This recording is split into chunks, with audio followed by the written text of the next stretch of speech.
महत्वपूर्ण वीडियो लेकर आया हूँ मध्य प्रदेश जी के कम।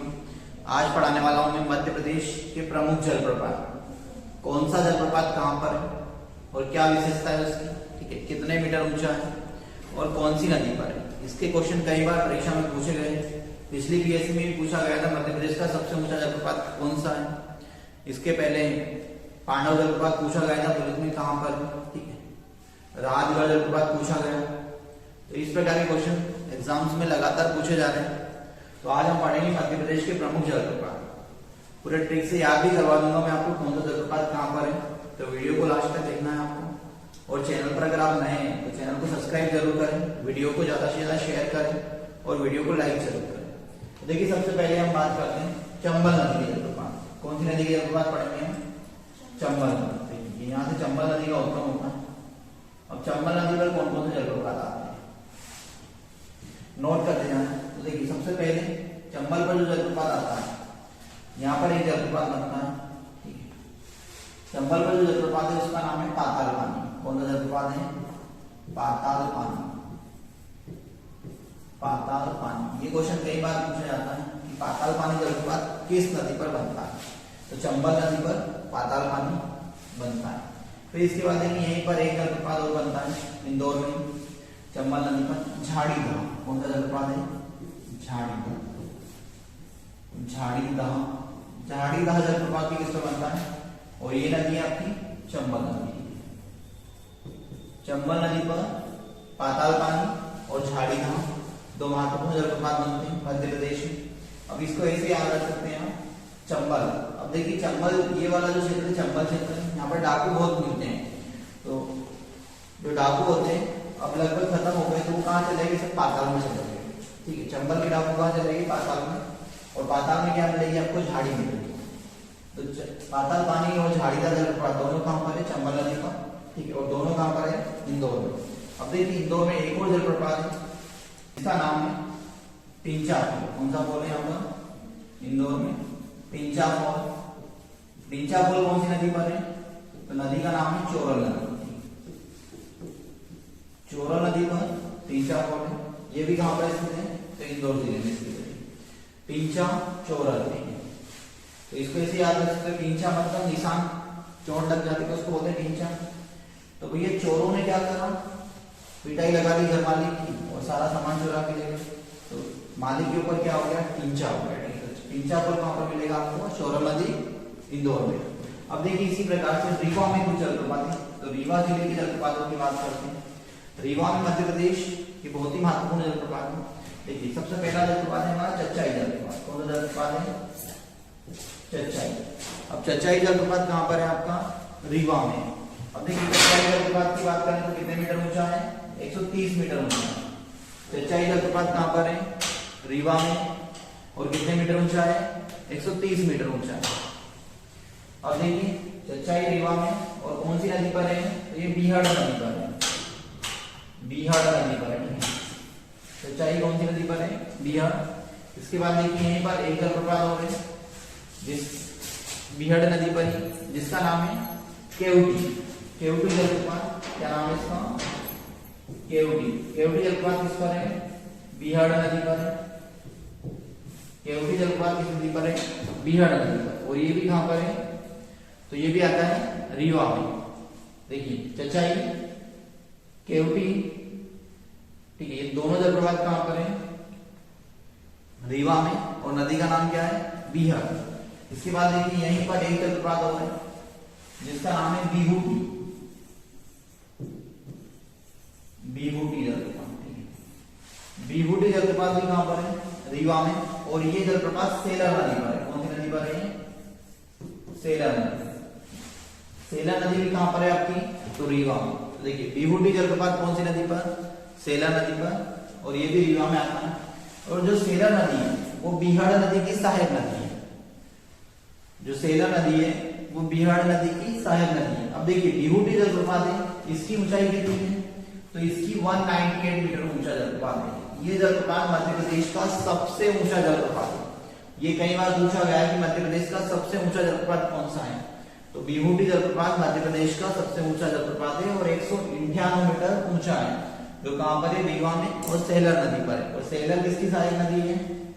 तो देखिए सेलर जो नदी है आपकी वो है बीहड़ नदी सहायक नदी। अब इसको याद कैसे रखोगे आप? देखिए रीवा में क्या आता है, वा वर्ड आता है। क्या आता है रीवा में? वा। तो देखिए चचाई में ये आता है, बीहड़ में भी ये आता है, केवटी में भी ये आता है। यही यहाँ पर क्या आ रहा है, और बिहुटी सेलर पर आ रहा है, बिहुटी सेलर। ठीक है, तो ये तीनों जलप्रपात रीवा में आते हैं और बहुत ही महत्वपूर्ण जलप्रपात है। ये लगभग 10 में से 1 परीक्षा में इसका क्वेश्चन आता है मध्य प्रदेश। 1-2 परीक्षा में हमेशा पूछे ही आता है कौन सा जलप्रपात। ये तीनों जलप्रपात में से कोई ना कोई जलप्रपात लगातार पूछे गए हैं। अब देखिए इसके बाद आगे बढ़ते हैं। छिंदवाड़ा, छिंदवाड़ा में एक महत्वपूर्ण जलप्रपात है जिसका नाम है, देखिए छिंदवाड़ा में अनहोनी जलप्रपात। कौन सा जलप्रपात है यहाँ पर? अनहोनी। अनहोनी जलप्रपात कहां पर है? छिंदवाड़ा में। और कौन सी नदी पर स्थित है? तो कान्हा नदी पर है। छिंदवाड़ा में एक महत्वपूर्ण जलप्रपात है अनहोनी, जिसका नाम, और कौन सी नदी पर है? तो कान्हा नदी पर है। नदी का नाम क्या है? कान्हा, कान्हा नदी पर है। ठीक है, छिंदवाड़ा में अनहोनी जलप्रपात। अब कान्हा, तो कान्हा अनहोनी कर सकते हैं, कुछ भी कर सकते हैं। तो कान्हा जलप्रपात छिंदवाड़ा में। और कौन सी नदी पर? कान्हा जलप्रपात, मतलब कान्हा नदी पर है अनहोनी जलप्रपात। इस प्रकार से याद करें छिंदवाड़ा में। अब देखिए नेक्स्ट आगे बढ़ते हैं अगले जलप्रपात मध्य प्रदेश की। अब देखिए ये यहाँ पर सागर में बीना नदी है। कौन सी नदी है? बीना नदी। सागर में बीना नदी, बीना नदी का नाम है। तो बीना नदी पर सागर में 2 महत्वपूर्ण जलप्रपात आते हैं। एक जलप्रपात है राहतगढ़। कौन सा जलप्रपात है? राहतगढ़। राहतगढ़ जलप्रपात कौन सी नदी पर बनता है? बीना नदी पर। और कहां पर है? सागर में। और एक बनता है यहाँ पर भालकुंड। कौन सा जलप्रपात है? भालकुंड। ये भी बीना नदी पर बनता है और सागर में बनता है। अब देखिए कुंड का मतलब क्या होता है? गहरा गड्ढा जिसमें पानी स्टोर हो जाए। तो भैया जो सागर है अगर उसके अंदर पानी नहीं होगा तो सागर होगा क्या? तो बिना पानी के कोई सागर हो सकता है? तो कोई पानी में गिर गया और बच जाए तो उसको राहत मिलेगी। तो राहतगढ़ और फाल्गुन दोनों कहां पर है? बीना सागर, बीना नदी पर सागर। राहतगढ़ और फाल्गुन दोनों जलप्रपात बीना नदी पर है और दोनों कहां पर है? सागर में। इसके बाद देखिए आगे बढ़ते हैं अगले जलप्रपात नर्मदा नदी के जलप्रपात देखते हैं। नर्मदा नदी पर कौन कौन से जलप्रपात है? ये यहाँ से निकलती है, अनूपपुर से नर्मदा नदी है। तो इस पर कौन कौन से जलप्रपात बनते हैं? तो देखिए सबसे पहले हम बात करते हैं अनूपपुर में कौन कौन से जलप्रपात बनते हैं। तो अनूपपुर में जो जलप्रपात बनता है कपिल धारा, नर्मदा नदी,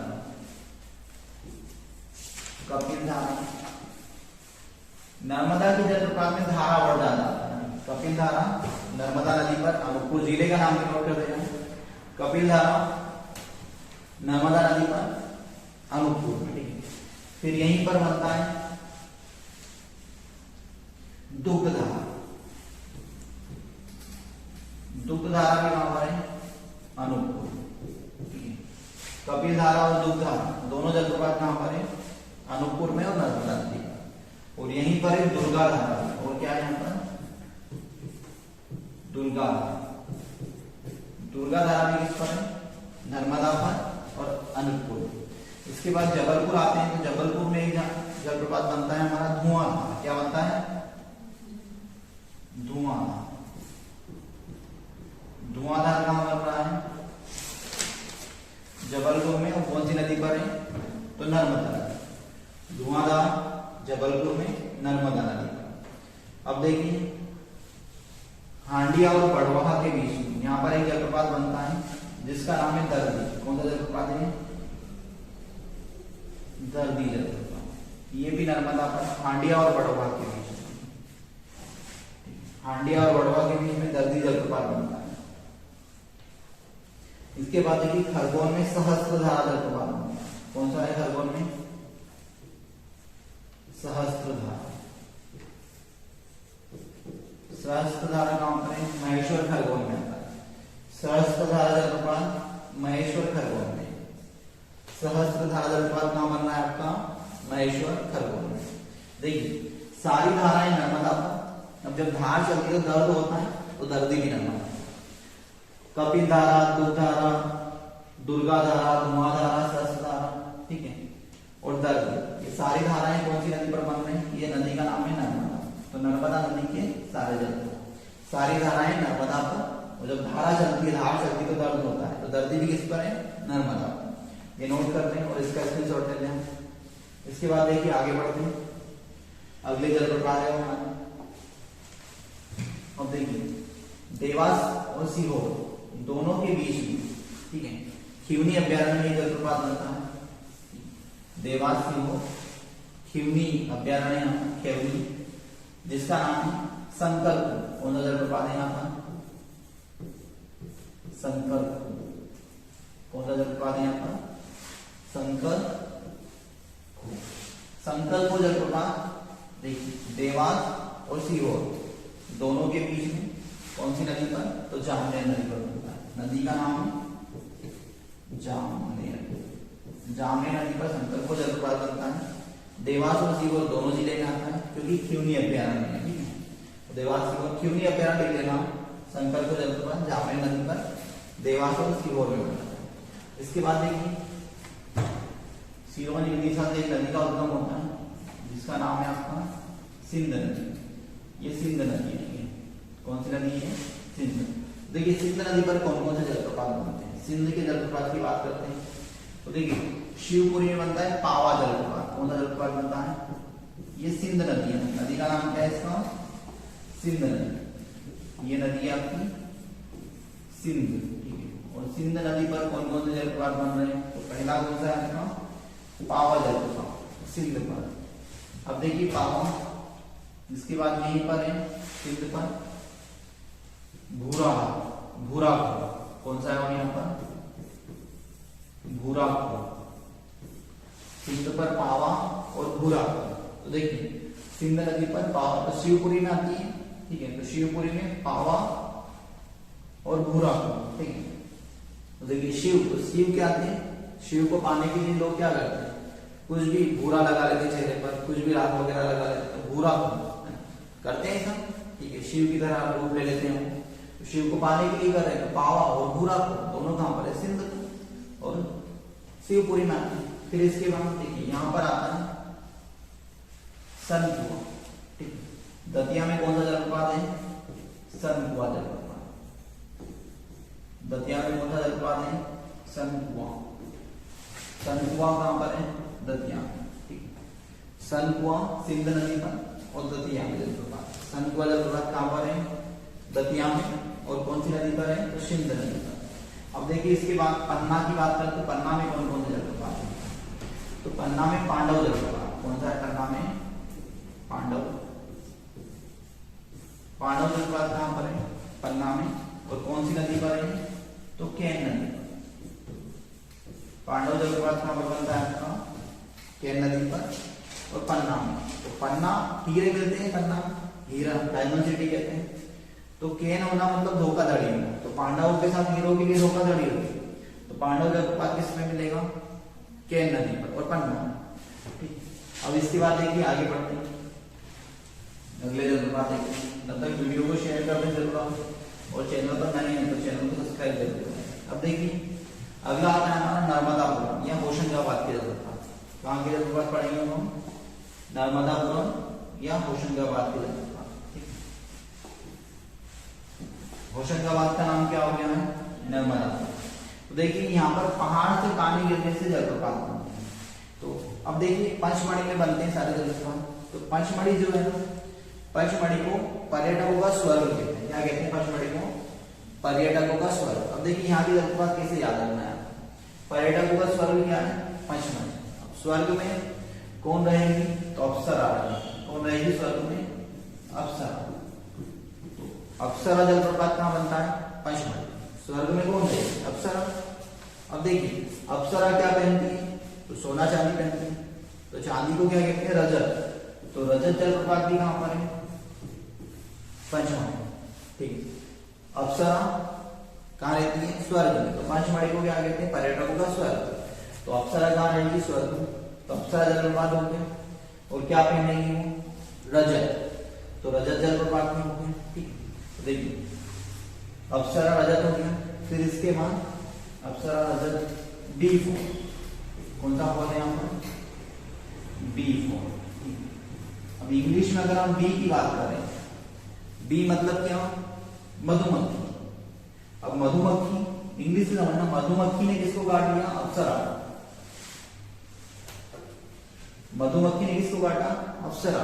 तो अप्सरा क्या हो जाएगी, डच का जाएगी, तो डचेस फॉल, कौन सा फॉल है यहाँ पर, डचेस। तो डचेस फॉल भी कहां पर है, पचमढ़ी। अब देखिए अब बी ने काटा तो उसके ऊपर निशान रह जाएगा मधुमक्खी ने, तो यहाँ पर हो जाएगा डिंचा। क्या हो जाएगा, डिंचा। ये भी कहां पर है, पचमढ़ी। देखिए पचमढ़ी में कौन रहती है, अप्सरा।